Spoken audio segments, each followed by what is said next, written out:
ട്രംപിന് മോദിയെ ഭയങ്കര ഇഷ്ടമാണെന്ന് പറയുന്നത് പുതിയ കാര്യമൊന്നുമല്ല. അവർ വളരെ അടുത്ത ചങ്ങാതിമാരും ഫ്രണ്ടിൻ്റെ ഫ്രണ്ടുമാണ്. ഇപ്പോൾ ഇതാ മോദി വഖഫ് നിയമം ഭേദഗതി ചെയ്തത് ട്രംപ് അറിഞ്ഞിരിക്കുന്നു. ട്രംപിന് പെരുത്തിഷ്ടായി എന്ന് തോന്നുന്നു. ശരിയാണോ? അതെ, അദ്ദേഹത്തിൻ്റെ ട്രൂത്ത് സോഷ്യൽ എക്സിലൊന്നും അല്ലല്ലോ, സ്വന്തം സംഗതിയിലാണ്. അതിൽ 2 വരി പോസ്റ്റ് ചെയ്തിട്ടുണ്ട്. ഇന്ത്യ ഒടുവിൽ വഖഫ് ബോർഡിൽ നിന്നും മാറി. യൂറോപ്യൻ രാജ്യങ്ങളും ഇനി ഇത് മാതൃകയാക്കണം. ശരിയത്ത് നിയമം, മതനേതാക്കൾ എന്നിവ സംബന്ധിച്ച് കർശന നടപടിക്ക് സമയമായി. അപ്പോൾ യൂറോപ്പിലും ഈ ഇസ്ലാമിക മൗലികവാദത്തിന്, ഭീകരവാദത്തിനെയൊക്കെ നിയന്ത്രിക്കാനുള്ള സമയമായി എന്ന് ഇന്ത്യയെ മാതൃകയാക്കി കൊണ്ടുവേണം അവർ നിയമനിർമ്മാണങ്ങൾ നടത്താൻ എന്നാണ് ട്രംപ് പറഞ്ഞിരിക്കുന്നത്. ഇതിൻ്റെ മുഴുവൻ വ്യാപ്തി ഉൾക്കൊണ്ടിട്ടാണോ ട്രംപ് പറഞ്ഞിരിക്കുന്നതെന്ന് നമുക്കറിയില്ല. പക്ഷേ ട്രംപ് ചെയ്യുന്ന കുറേ കാര്യങ്ങളുണ്ട് അവിടെ. ഈ ഇസ്ലാമിക ഭീകരവാദത്തിനെ ഉന്മൂലനം ചെയ്യാൻ വേണ്ടി. അത് ഈ ബ്രൈറ്റ് ബാർട്ട് എന്ന് പറഞ്ഞിട്ടൊരു ഓൺലൈൻ ഉണ്ട്, ന്യൂസിൻ്റെ, വലിയ പ്രശസ്തമാണ്, അവിടെ അവാർഡൊക്കെ കിട്ടുന്നതാണ്. അവർ കഴിഞ്ഞ ദിവസം ഡോക്ടർ സെബാസ്റ്റ്യൻ ഗോർഖ എന്ന് പറഞ്ഞ ആളെ അഭിമുഖം നടത്തിയിട്ടുണ്ട്. കൗണ്ടർ ടെററിസത്തിൻ്റെ സീനിയർ ഡയറക്ടറാണ് അമേരിക്കയിൽ. നാഷണൽ സെക്യൂരിറ്റി കൗൺസിലിൻ്റെ കൗണ്ടർ ടെററിസം സീനിയർ ഡയറക്ടർ. ട്രംപിൻ്റെ ഡെപ്യൂട്ടി അസിസ്റ്റൻറ്റുമാണ്. അയാളെ ഇൻ്റർവ്യൂ ചെയ്തിട്ട് അയാൾ പ്രധാനമായിട്ടും പറഞ്ഞിരിക്കുന്നത് ട്രംപ് വന്ന് കുറച്ച് സമയത്തിൻ്റെ ഉള്ളിൽ 4 കാര്യങ്ങൾ ഈ ജിഹാദികൾക്കെതിരെ ചെയ്തിട്ടുണ്ട്. ഇനിയും ഇവരെ ഉന്മൂലനം ചെയ്യാൻ വേണ്ടത് ഞങ്ങൾ ചെയ്യും എന്ന് പറഞ്ഞിട്ടുണ്ട്. അദ്ദേഹം പറയുന്നു, ദേശീയ സുരക്ഷാ ഉപദേഷ്ടാവ് മൈക്ക് വാട്സ് ഇതിനു വേണ്ടി ശ്രമിച്ചുകൊണ്ടിരിക്കുകയാണ്. ബൈഡൻ ഒരുപാട് പണം ഇറാന് കൊടുത്തിരുന്നു. ഇറാനിലെ ഭീകരവാദത്തിന് വേണ്ടി ബൈഡൻ സഹായിച്ചിരുന്നു.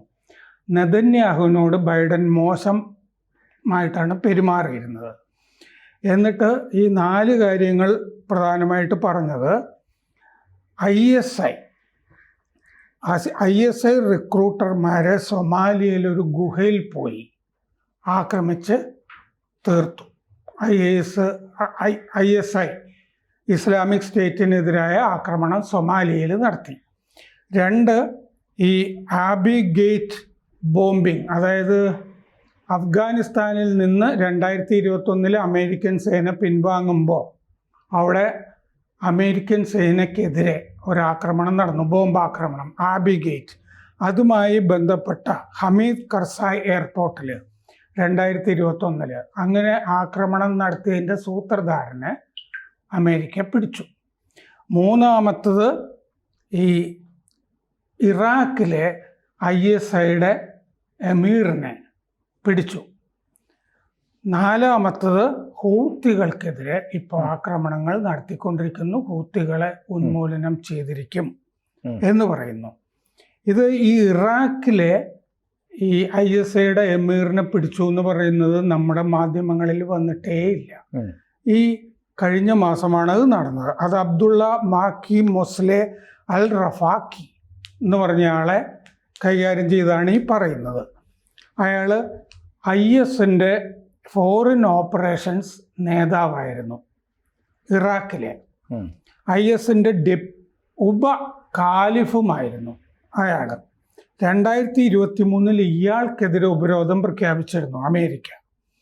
ഇറാഖ്, കുർദുകൾ, അമേരിക്കൻ സേന, ഈ 3 പേരുടെയും സംയുക്ത ഓപ്പറേഷനിലാണ് ഇയാളെ കൈകാര്യം ചെയ്തത്. മാർച്ച് 15 ഈ സംഭവം നടന്നത്. അബു ഖദീജ എന്നും ഇയാൾക്ക് പേരുണ്ട്. ഇയാൾ ഈ ISIS, സിറിയ, ഇറാഖി സേനകളുമൊക്കെ ആയിട്ട് ബന്ധപ്പെട്ട് പ്രവർത്തിച്ചിരുന്ന ആളാണ്. പശ്ചിമ ഇറാഖിലെ അൻബാർ പ്രവിശ്യയിലാണ് ഇയാളെ തീർത്തത് എന്ന് ഈ അഭിമുഖത്തിൽ പറയുന്നുണ്ട്. ISISലെ 2ാമനായിരുന്നു, അതിൻ്റെ എമീറുമായിരുന്നു. സിറിയ, ഇറാഖ്, തുർക്കി, ജോർദാൻ, ലബനൻ ഈ രാജ്യങ്ങളുമൊക്കെ ആയിട്ട് അമ്മാനിൽ വെച്ചിട്ട് ഈ ISന്റെ ഉന്മൂലനത്തിന് വേണ്ടിയിട്ടുള്ള ചർച്ച അടുത്ത കാലത്ത് നടന്നതായിട്ടും പറയുന്നുണ്ട്. ഇസ്ലാമിക തീവ്രവാദത്തിനെ തുരത്തിക്കളയാനുള്ള ചർച്ചകളും നടക്കുന്നുണ്ട്. 2024 ഒക്ടോബറിലാണ് ഇറാഖ് 9 IS നേതാക്കളെ ഇറാഖ് തന്നെ കൊന്നതായിട്ട് പറഞ്ഞിട്ടുള്ളത്. പക്ഷേ ഇറാഖിലെ ISIയുടെ പ്രവർത്തനം തീർന്നിട്ടില്ല. ഇറാഖ് ഗവർണർ, അതായത് ഇറാഖിലെ ISന്റെ ഗവർണർ, IS ഓരോ സ്ഥലത്തും പ്രവിശ്യ തിരിച്ച് ഗവർണർമാർ വെക്കുന്നുണ്ട്. ഇറാഖിലെ ISന്റെ ഗവർണർ ജാസിം അൽ മനൂയി അബു അബ്ദുൾ ഖാദർ, അയാൾ ഉൾപ്പെടെയുള്ള 9 പേരെയാണ് ഇറാഖ് തീർത്തതായിട്ട് പറയുന്നത്. ഈ ആബർ ഗേറ്റ് എന്ന് പറയുന്ന ആബി ഗേറ്റ് അഫ്ഗാനിസ്ഥാനിലെ അവിടെ മാർച്ചിൽ പിടിച്ചത് മുഹമ്മദ് ഷരീഫുള്ള, അയാളെപ്പറ്റി ചർച്ചയൊക്കെ നടന്നിട്ടുള്ളതാണ്. ഷരീഫുള്ള അയാൾക്ക് ഇന്ത്യയുമായിട്ട് ചില ബന്ധങ്ങൾ ഡൽഹിയിൽ വന്നു പോക്കൊക്കെ ഉണ്ടായിരുന്നു എന്ന് റിപ്പോർട്ടിലുണ്ടായിരുന്നു. ജാഫർ എന്നാണ് പറഞ്ഞത്. 13 അമേരിക്കൻ ഭടന്മാർ അന്ന് കൊല്ലപ്പെട്ടിരുന്നു. ഇത്രയും ഈ 4 സംഭവങ്ങൾ അയാൾ പറയുന്നുണ്ട്. ട്രംപ് വന്ന ശേഷം ഈ ഇസ്ലാമിക തീവ്രവാദത്തിനെതിരെ ശക്തമായി നീങ്ങുന്നതിനെ അനുകൂലിച്ചുകൊണ്ടുള്ള കാര്യങ്ങൾ പറയുന്നുണ്ട്. അല്ല, ട്രംപിൻ്റെ അജണ്ട തന്നെ ഡീപ് സ്റ്റേറ്റാണ് ഇസ്ലാമിക ടെററിസത്തെ പ്രോത്സാഹിപ്പിക്കുന്നത്, അതിനെ ഉന്മൂലനം ചെയ്യുക എന്നുള്ളതാണ്. ഇപ്പോൾ അവർ തന്നെ മുൻകൈ എടുത്ത് ട്രംപിനെതിരെ ചില പ്രക്ഷോഭങ്ങളൊക്കെ അമേരിക്കയിൽ പതുക്കെ സ്റ്റേറ്റിൽ നടക്കുന്നൊക്കെ ഡീപ് സ്റ്റേറ്റിന്റെയാണ്. അതിൽ പങ്കെടുക്കുന്ന സംഘടന മുഴുവൻ ഈ സോറോസിന്റെ ഫണ്ടാണ്. പതുക്കെ ഡീപ് സ്റ്റേറ്റ് തിരിച്ചടിക്കാനുള്ള ശ്രമം നടത്തുകയാണ്. അതിന് ഇസ്ലാമിക ജിഹാദി ഗ്രൂപ്പുകളുടെ ആഗോള സപ്പോർട്ടുമുണ്ട്. ട്രംപ് എടുക്കുന്ന നിലപാടുകൾ ഒരു 2 മാസത്തിനുള്ളിൽ തന്നെ അതിശക്തമായ നിലപാടുകൾ എടുക്കുന്നു. 4 വർഷം ഇങ്ങനെ തുടർന്നാൽ ലോകത്ത് നിന്ന് ഇസ്ലാമിക തീവ്രവാദത്തിൻ്റെ നല്ലൊരു ഭാഗവും വൈപ്പ് ഔട്ട് ചെയ്തു പോകും, തുടച്ചു നീക്കപ്പെടുമെന്ന് നല്ല ബോധ്യമുണ്ട്. ഇപ്പോൾ വഖഫിൻ്റെ കാര്യത്തിൽ പോലും എന്തുകൊണ്ട് ഇന്ത്യയിൽ നടന്ന ഒരു നിയമത്തെ പോലും അമേരിക്കൻ പ്രസിഡന്റ് കമൻറ്റ് ചെയ്യാൻ എടുക്കുന്നു എന്നുള്ള വളരെ പ്രധാനപ്പെട്ടതാണ്. കാരണം അത് ശ്രദ്ധിക്കേണ്ട കാര്യമില്ല, എന്തെല്ലാം നിയമം. അപ്പോൾ എന്താണ് വഖഫ് എന്നും അതിൻ്റെ കോൺസിക്വൻസ്, പ്രത്യാഘാതങ്ങൾ എന്തൊക്കെയാണ്, അത് ജനങ്ങളെ എങ്ങനെ ബാധിക്കും, അതിൻ്റെ ആത്യന്തികമായ ലക്ഷ്യം നമ്മളും പറഞ്ഞല്ലോ. 40-ാം വകുപ്പ് എന്ന് പറഞ്ഞൊരു വകുപ്പുണ്ട്. ആ വകുപ്പ് 95-ലെ വഖഫ് നിയമപ്രകാരം 40-ാം വകുപ്പ് പ്രകാരം വഖഫ് ബോർഡിന് തോന്നിയാൽ ആ പ്രോപ്പർട്ടി എടുക്കാം. അങ്ങനെ വന്നാൽ ഫലത്തിൽ ഇന്ത്യയെ 2047-ലോ അല്ലെങ്കിൽ അതിനടുത്ത വർഷങ്ങളിലോ ഇന്ത്യയെ ഒരു ശരീഅത്ത് രാഷ്ട്രമാക്കാൻ വേണ്ടിയുള്ള പ്രൊവിഷൻസ് ഈ വഖഫ് നിയമത്തിലുണ്ടായിരുന്നു.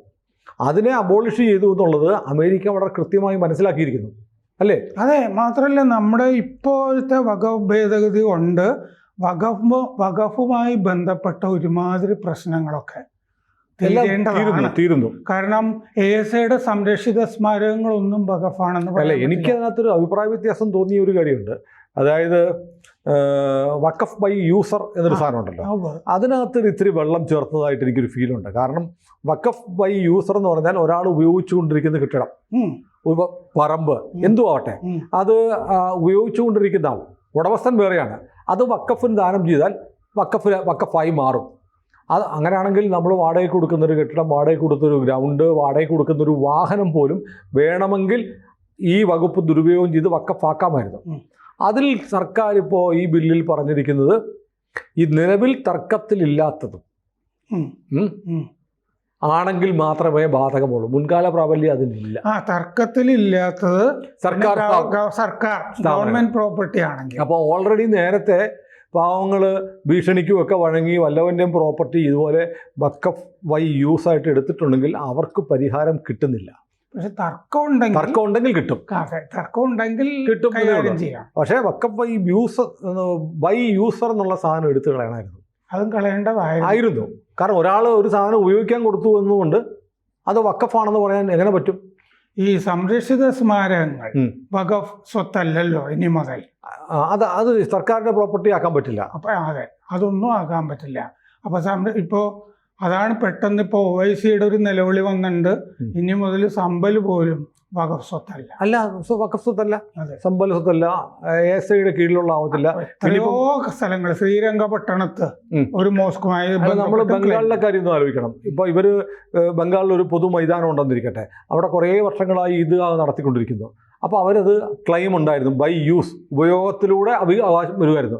ബംഗാൾ സർക്കാർ വേണമെങ്കിൽ അത് അനുകൂലമായിട്ട് നിലപാടെടുക്കുകയും ചെയ്യും. പക്ഷേ ഇനി പറ്റത്തില്ല, നിയമം ഒന്നുകൂടി സർക്കാരിന്, പ്രാദേശിക സർക്കാരിന്, സംസ്ഥാന സർക്കാരിന് അങ്ങനെ കൊടുക്കാമെന്ന് തീരുമാനിച്ചാൽ പോലും അതിന് നിയമസാധുത ഇല്ലാതെ വരും. അതൊരു വലിയ മാറ്റമാണ്. അതെ.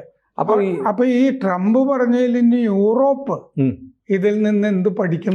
സാറ് പറഞ്ഞതിനകത്ത് ട്രംപിന്റെ പോസ്റ്റിൽ ഇന്ത്യ വഖഫ് നിയമം കൊണ്ടുവന്നു, ഇനി യൂറോപ്പ് ശരീഅത്ത് നിയമത്തിനെതിരെ നീങ്ങണം എന്ന് പറഞ്ഞാൽ ട്രംപിന് മനസ്സിലായി വഖഫ് ബോർഡിലൂടെ നടപ്പാക്കാൻ ഇന്ത്യയിൽ ശ്രമിച്ചത് ശരീഅത്ത് നിയമം കൊണ്ടുവരാൻ ശ്രമിക്കുകയായിരുന്നു എന്ന് അമേരിക്കയ്ക്ക് രാജ്യമാക്കാൻ ശ്രമിച്ചിരുന്നു എന്ന് അമേരിക്കൻ പ്രസിഡന്റ് മനസ്സിലായി. അതാണിപ്പോൾ അദ്ദേഹത്തിന്റെ, കാരണം അദ്ദേഹം ഇതിനെതിരെ ഇതൊക്കെ ഉന്മൂലനം ചെയ്യണം എന്നും പറഞ്ഞ് നിൽക്കുകയാണല്ലോ.